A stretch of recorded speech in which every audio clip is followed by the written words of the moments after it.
বন্ধুরা, নিরামিষ দিনে বানানোর জন্য একটা খুব ভালো রেসিপি নিয়ে চলে এসেছি। আমাদের প্রত্যেকের বাড়িতে প্রত্যেক দিন কিছু না কিছু সবজি বেঁচে যায়, একটু একটু করে অনেক রকমেরই সবজি থাকে। তাই দিয়েই আজকে তোমাদের সাথে একটা রেসিপি শেয়ার করেছি। যদি ভালো লেগে থাকে লাইক কমেন্ট শেয়ার করো, আর ভিডিওটা প্রথম থেকে লাস্ট পর্যন্ত দেখার অনুরোধ রইল। ভিডিওটা কেমন লাগলো প্লিজ কমেন্ট করে জানিও।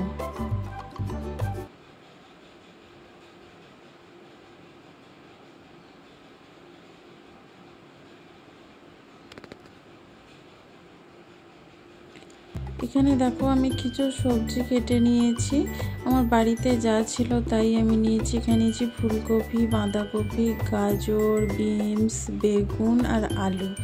সব কেটে পরিষ্কার করে ধুয়ে নিয়েছি। তোমাদের কাছে যা যা থাকবে তোমরা তাই নিতে পারো।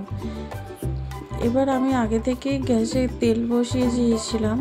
তেলটা ভালো করে গরম হয়ে গেলে এর মধ্যে দেখো কিছু বাদাম দিয়ে দিচ্ছি। বাদামটা লো আছে একটু ভেজে নেব লাল লাল করে। এটা পুরোপুরিভাবে অপশনাল, কেউ যদি বাদাম খেতে না পছন্দ করো নাও দিতে পারো, তবে বাদাম দিলে কিন্তু এই রেসিপির স্বাদটা দ্বিগুণ বেড়ে যাবে। একবার হলেও বানিয়ে দেখো। বাদামটা আমি লো আঁচে ভেজে নিচ্ছি।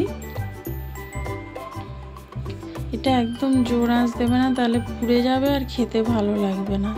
দেখো এখানে বাদামগুলো ভাজা হয়ে গেছে। এবার আমি নামিয়ে নেব।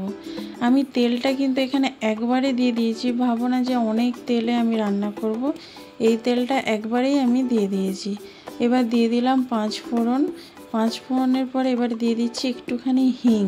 যেহেতু নিরামিষ তরকারি সেই জন্য একটু হিং দিলাম। এবার দিয়ে দেবো আমি একটু আদা বাটা।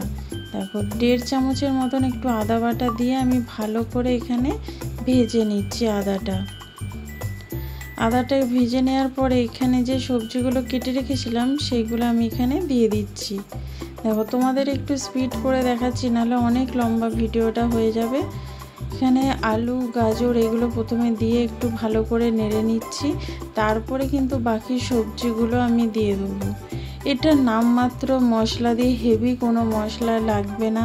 ঘরে থাকা সামান্য মশলা দিয়ে কিন্তু একদম এত টেস্টি একটা রেসিপি বানানো যায়, তোমরা না দেখলে বিশ্বাস করবে না।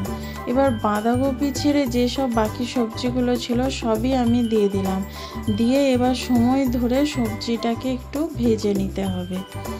এর মধ্যে একটু নুন দিয়ে দেবো। নুন দিয়ে দিলে কি হবে, সবজিগুলো একটু কমে যাবে, তাতে ভাজাটাও খুব ভালো করে হবে।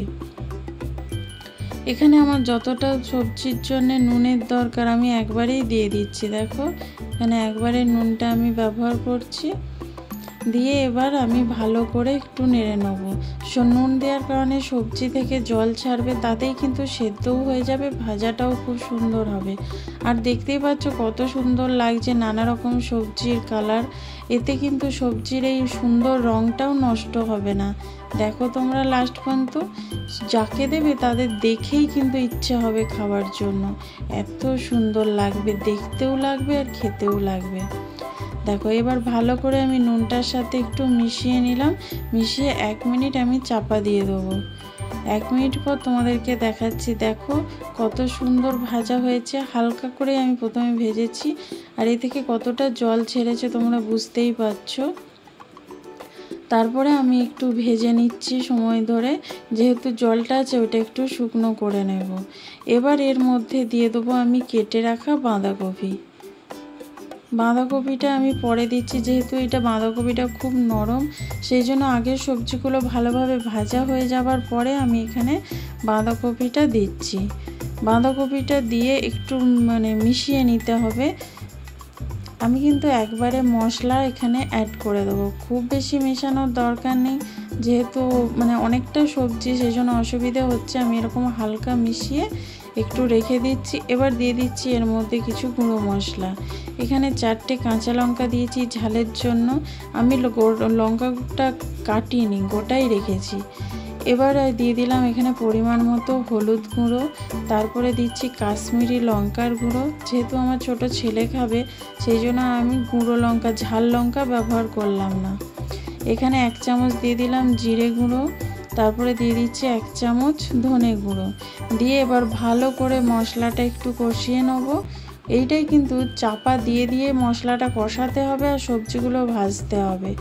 চাপা দিয়ে করলে কিন্তু সবজির কালারটাও নষ্ট হবে না, ভাজাটাও খুব সুন্দর হবে, খুব তাড়াতাড়ি সেদ্ধও হয়ে যাবে আর এই তরকারির স্বাদটাও কিন্তু বেড়ে যায়।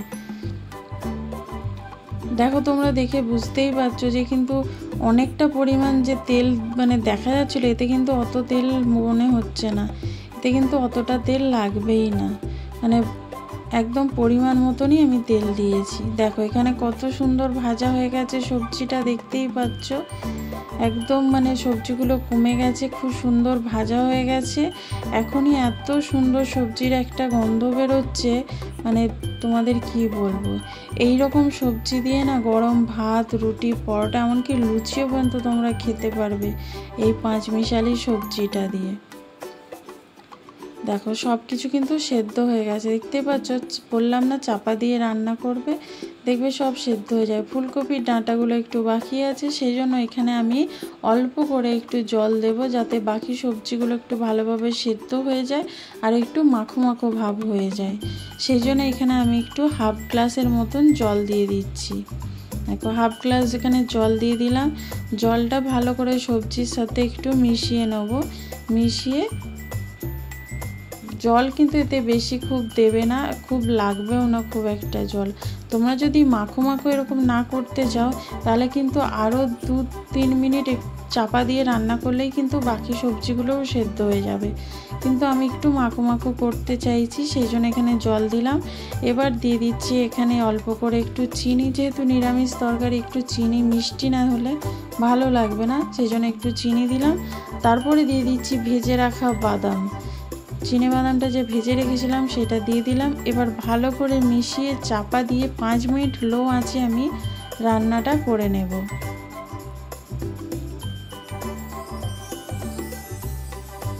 দেখো এইভাবে ভালো করে মিশিয়ে চাপা দিয়ে 5 মিনিট আমি রান্নাটা করে নেব। 5 মিনিট পর দেখাচ্ছি, দেখো তোমাদের ঝোলটাও কমে গেছে আর সব কিছু একদম সেদ্ধ হয়ে গেছে, দেখতেই পাচ্ছ। এই দেখো ফুলকপি সব সেদ্ধ হয়ে গেছে। এবার যে জলটা রয়েছে এটা একটু শুকনো করে নেবো, এতে কিন্তু একটুও রস থাকবে না, তাহলে অতটা ভালো লাগবে না। এটা শুকনো শুকনো তরকারি কিন্তু খেতে ভালো লাগবে। দেখো এখানে আমি ঝোলটা একটু শুকনো করে নিচ্ছি। এবার সবজিটা নামানোর আগে এর মধ্যে দিয়ে দেবো আমি একটু ঘি। হ্যাঁ বন্ধুরা, যেহেতু নিরামিষ তরকারিতে একটু দেখবে ঘি দিলে ভালো লাগে। আমি এর মধ্যে কোনো গরম মশলা অ্যাড করব না, এখানে দিয়ে দিচ্ছি আমি 1 চামচের মতন ঘি, মানে গাওয়া ঘি যে দিয়ে দিলাম। দিয়ে এবার ভালো করে মিশিয়ে নেব। মিশিয়ে 1 মিনিট চাপা দিয়ে রান্নাটা করে নিলেই আমাদের কিন্তু কমপ্লিট হয়ে যাবে। যাতে সব সবজির মধ্যে ঘিটা ভালোভাবে মিশে যায়, সেই জন্য চাপা দিয়ে আমি 1 মিনিট রান্না করে নেব। তার আগে দেখো সবজির সাথে ভালো করে ঘিটা মিশিয়ে নিচ্ছি। মিশিয়ে তারপরে এবার চাপা দিয়ে দিলেই কিন্তু একদম আমাদের রান্না কমপ্লিট হয়ে যাবে। এবার তোমরা গরম ভাত, রুটি, পরোটা যে কোনো জিনিসের সাথে কিন্তু খেতে পারো। ছোট থেকে বড় সবাই বলবে অসাধারণ হয়েছে। 1 মিনিট পর দেখো তোমাদের দেখিয়ে দিচ্ছি, দেখতেই পাচ্ছ কতটা লোভনীয় হয়েছে। আর সবজির কালার কিন্তু দেখো একটুও নষ্ট হয়নি, সব যার যে কালার সেই কালারই কিন্তু রয়েছে। এবার রেসিপিটা আমার একদম কমপ্লিট হয়ে গেছে। এবার নামিয়ে তোমরা গরম গরম সার্ভ করতে পারো। একদম মাখো মাখো হয়ে গেছে, তোমরা দেখতেই পাচ্ছ। এবার আমি নামিয়ে নেব। তাহলে বন্ধুরা, আজকের ভিডিওটা যদি ভালো লেগে থাকে লাইক, কমেন্ট, শেয়ার করো। নতুন বন্ধু যারা দেখছো চ্যানেলটা সাবস্ক্রাইব করে বেল আইকনটা ক্লিক করে দিও। আর যারা ফেসবুক থেকে দেখছো পেজটা ফলো করে দিও। কালকে আবার দেখা হবে, আবার তোমাদের বন্ধু সুস্মিতা নতুন একটা ভিডিও নিয়ে চলে আসবে। নমস্কার।